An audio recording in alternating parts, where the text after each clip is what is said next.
So why do I spend so much time sitting in front of a camera talking to people that I don't even know? It's because of the power of words. The power of words to control, liberate, to cause thought, and to evoke dreams that can allow man to unlock his potential to be anything that he wants to be. And for many years, Africans have been controlled by words. Words that have taught us and told us that we need to go to school, become educated, so that we can become employed and become successful. This has become our cudgels. We continuously can't get out of that model because we believe that we cannot be anything without being employed by the white man and white capital. And this is why I spent so much time speaking to my fellow Zimbabweans this week, asking them that with all the education that we have, as the most literate country on the African continent according to the UN, what have we done with our education? What have we done with the resources and the minerals and the land that we have to become a successful people? A lot of people got me, but a lot of people got angry because they said, why don't you ask the government? Because government is the one that should facilitate development. But I can't speak to government.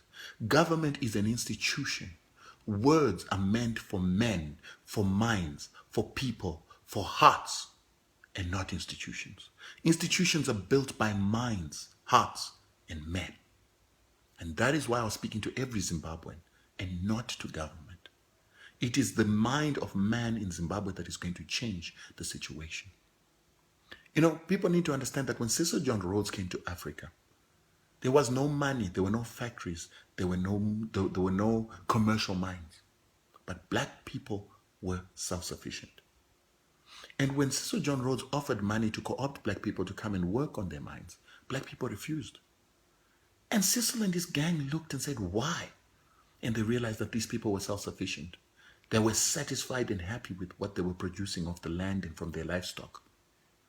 So he decided, let's take that livestock. Let's take the land. They took land, they took livestock, but still black people with the little that they were left with continued to produce off the land and their livestock, and they didn't go to work. So eventually, Cecil John Rhodes said, let's send the police, let's charge a poll tax. And if they can't pay this poll tax monthly, then we take more livestock and land until we leave them with nothing.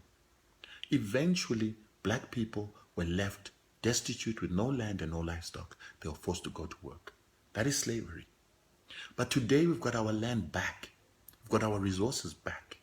Why is it that with our livestock and our land, just like our ancestors, we're still opting for slavery? We're still opting for this life that the white man brought to us, where we defecate in the water that we drink. We take chemicals to clean the very same water. We drink that water, it makes us sick, then we produce more chemicals for us to cure that problem. We live in a life in which we are mining minerals and putting chemicals into our water systems and creating industry that is based on creating scarcity and people getting rich because of other people's scarcity. That is not the way we Africans lived. Some Africans say, no, we need to be taught, we need to learn how to farm. Since when does an African need to learn how to farm? Yet from creation, we were given an innate relationship between our spirit and the land, and we've always instinctively known what to do with the land. We need to deconstruct this thinking that is put into our minds by words. And that is the reason I speak. It's a deconstruction process. I'm a communications expert. That's what I do for a living. But I want to use my words and my speaking to start changing our lives. Let's start looking into our spirits. Let's start unlocking that potential that is innately inbuilt in us and our spirits to start becoming productive again.